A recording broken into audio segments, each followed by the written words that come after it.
जंगल के सभी जानवर मूर्ख हो गए हैं। मेरा तो प्यास के मारे बुरा हाल है। अगर मैंने पानी नहीं पिया तो वैसे ही मर जाऊंगा।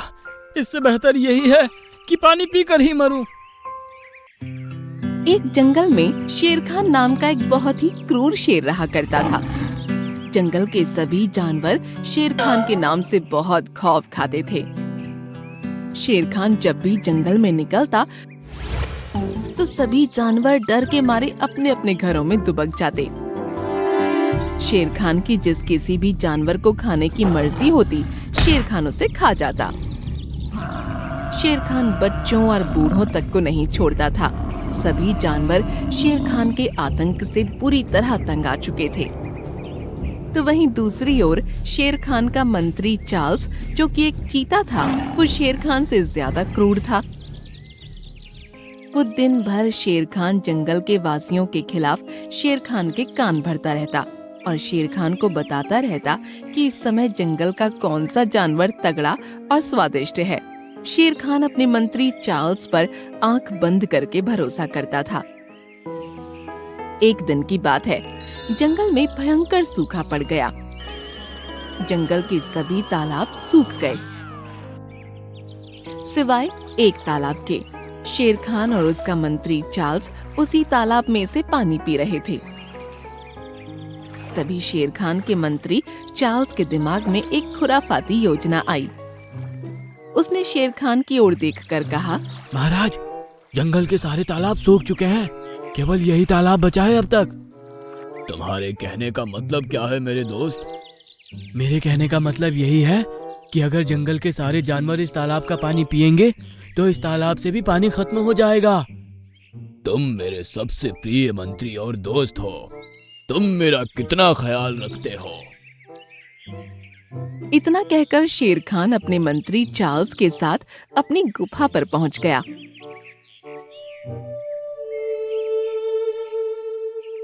और उसने सारे जंगल में ऐलान करवा दिया कि अब से जंगल का कोई भी जानवर उस तालाब में जाकर पानी नहीं पिएगा। अगर कोई भी जानवर तालाब में पानी पीता हुआ पकड़ा गया तो वो उसी वक्त मार दिया जाएगा। शेर खान के इस फैसले से जंगल के जानवरों में खलबली मच गई, मगर किसी में इतनी हिम्मत नहीं थी कि वो इस फैसले के खिलाफ बगावत कर सके, क्योंकि शेर खान और चार्ल्स की जोड़ी बहुत ताकतवर थी। कुछ ही दिनों में जंगल के जानवर प्यास की वजह से इधर उधर तड़पने लगे। कुछ समय बाद जंगल के सभी जानवर एक जगह जमा हुए। हाथी दादा, जो उन सब में सबसे ज्यादा समझदार थे, सभी जानवरों की ओर देखते हुए बोले, हम ऐसे कब तक प्यास से तड़पते रहेंगे? कुछ दिन तक अगर यही हाल रहा तो धीरे धीरे करके जानवर मरने शुरू हो जाएंगे। मिंकू बंदर, जिसका नंबर समझदारी में हाथी दादा के बाद आता था, वो हाथी दादा की ओर देखकर बोला, तो फिर हम कर भी क्या सकते हैं हाथी दादा? हम उन दोनों का मुकाबला नहीं कर सकते। मेरा ख्याल है कि हम सबको जंगल छोड़कर यहाँ से चले जाना चाहिए। मैं दूसरे जंगल में भी आता जाता रहता हूँ। दूसरे जंगल का हाल भी हमारे ही जैसा है। हर जंगल में आपको शेर खान जैसे राजा ही मिलेंगे। मिंकू बंदर की बात सुनकर हाथी दादा मायूस होकर बैठ गए और वहां बैठे हुए सभी जानवर निराश होकर अपने अपने घर चले गए। कुछ समय ऐसे ही बीत गया। उसी जंगल में हैरी और एडवर्ड नाम के दो हिरण भाई रहा करते थे। हैरी हिरण एडवर्ड हिरण से उम्र में बड़ा था। एक दिन की बात है, हैरी हिरण गहरी नींद सो रहा था और एडवर्ड हिरण का प्यास के कारण बुरा हाल था। वो बड़बड़ाता हुआ अपने आप से बोला, जंगल के सभी जानवर मूर्ख हो गए हैं। मेरा तो प्यास के मारे बुरा हाल है। अगर मैंने पानी नहीं पिया तो वैसे ही मर जाऊंगा। इससे बेहतर यही है कि पानी पीकर ही मरूं। इतना कहकर वो अपनी जान की परवाह न करता हुआ सीधा उस जंगल के तालाब के पास पहुंच गया और तालाब का पानी पीने लगा।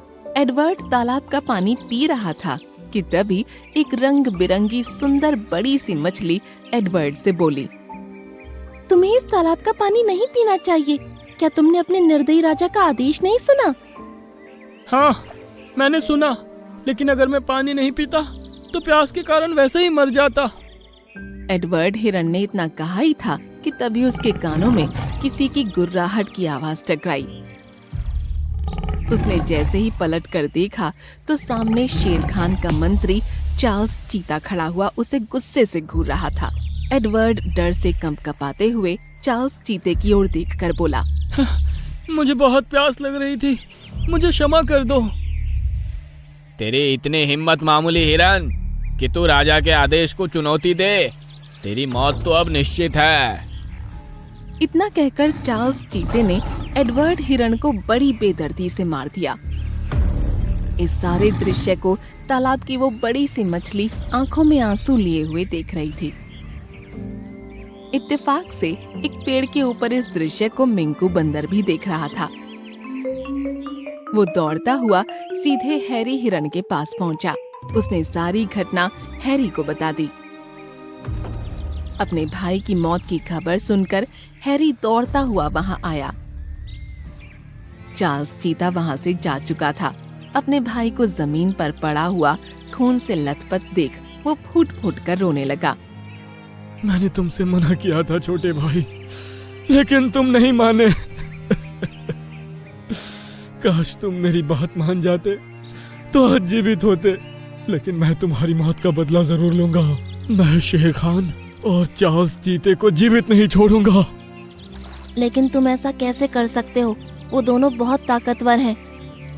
मिंकू ने इतना कहा ही था कि तभी तालाब के ऊपर से रंग बिरंगी किरणें फूटने लगीं। देखते ही देखते उन दोनों की आंखों के सामने उस बड़ी सी मछली ने एक सुंदर परी का रूप धारण कर लिया। कौन हो तुम? मैं एक जादुई परी हूँ जो बरसों से इस तालाब में मछली के रूप में रह रही हूँ। वैसे तो मुझे तुम सबकी दुनिया में दखल देने की इजाजत नहीं है, लेकिन इस हिरण के आंसू मुझसे देखे नहीं गए। परी की बात सुनकर हैरी हिरन रोता हुआ परी से बोला, तुम तो जादुई परी हो, तो मेरे भाई को भी जीवित कर सकती हो। नहीं हैरी, जीवन और मृत्यु सिर्फ ईश्वर के हाथ में है। मैं इसमें कुछ नहीं कर सकती, लेकिन मैं तुम्हारी मदद जरूर कर सकती हूँ। तुम शेर खान और उसके मंत्री को जान से मार दो। हमारे लिए इससे बड़ी मदद क्या होगी? नहीं, वो दोनों स्वयं एक दूसरे को मारेंगे। इतना कहकर उस परी ने अपने हाथ में पकड़ी हुई छड़ी मिंकू बंदर और हैरी हिरन के आगे कर दी। उस छड़ी में से सुंदर रंग बिरंगी किरणें निकलकर उन दोनों के चेहरे पर पड़ने लगीं। कुछ देर बाद वो किरणें निकलनी बंद हो गईं। मिंकू बंदर, तुम शेर खान के पास जाओ और उससे कहो कि चार्ल्स चीता तुम्हें मारकर जंगल का राजा बनना चाहता है। और हैरी हिरन, तुम उस चार्ल्स चीते के पास जाओ और उससे कहो कि वही जंगल का असली राजा है। लेकिन वो हम दोनों की बात मानेंगे? मैंने तुम दोनों के शरीर में जादुई शक्तियां डाल दी हैं। तुम्हारे मुंह से निकले हुए एक एक शब्द उन दोनों को सत्य लगेंगे। इस जादू का असर कुछ ही देर तक रहेगा, इसलिए ये काम तुम्हें जल्द करना होगा। हैरी हिरन और मिंकू बंदर दौड़ते हुए चार्ल्स चीते और शेर खान के पास पहुंचकर एक दूसरे के खिलाफ उन्हें भड़काने लगे। उनके मुंह से निकले हुए एक एक शब्द चार्ल्स चीते और शेर खान को सच लगने लगे। वो दोनों क्रोधित होकर आमने सामने आ गए।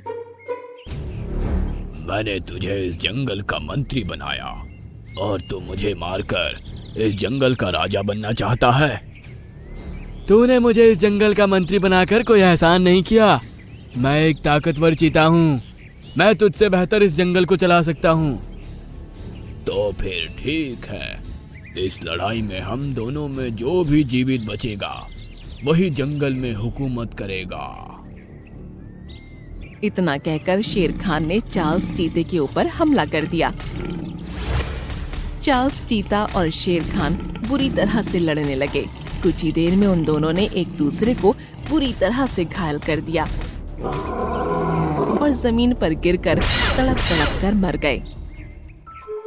उनके मरते ही जंगल में खुशी का माहौल छा गया। जंगल के सभी जानवर बहुत खुश थे कि आखिरकार उन्हें दो निर्दयी शासकों से मुक्ति मिली। मिंकू बंदर और हैरी हिरन ने सारे जानवरों को बता दिया कि उनकी मदद तालाब में रह रही एक परी ने की है। सारे जानवर खुश होते हुए उस तालाब के पास पहुंच गए, जहाँ पर परी शायद उनका ही इंतजार कर रही थी। वो परी जानवरों की ओर देखकर बोली, अब मेरा भेद खुल चुका है, इसलिए अब मुझे यहाँ से जाना होगा। तुम हमें छोड़कर मत जाओ, तुमने हमारी मदद की है। नहीं, अब मैं यहाँ पर चाहकर भी नहीं रह सकती। तुम सब हमेशा एक बात याद रखना, कभी भी मुसीबत से घबराना मत। अगर तुम एक साथ होकर अपने दिमाग की शक्ति का इस्तेमाल करोगे तो बड़ी से बड़ी मुसीबत का सामना कर सकते हो। इतना कहकर वो परी गायब हो गई और जंगल के सभी जानवर खुशी खुशी जंगल में रहने लगे। अरे वाह, मुझे तो लगा था कि गांव से मुर्गी उठाकर लानी पड़ेगी, लेकिन ये तो यहीं मिल गई।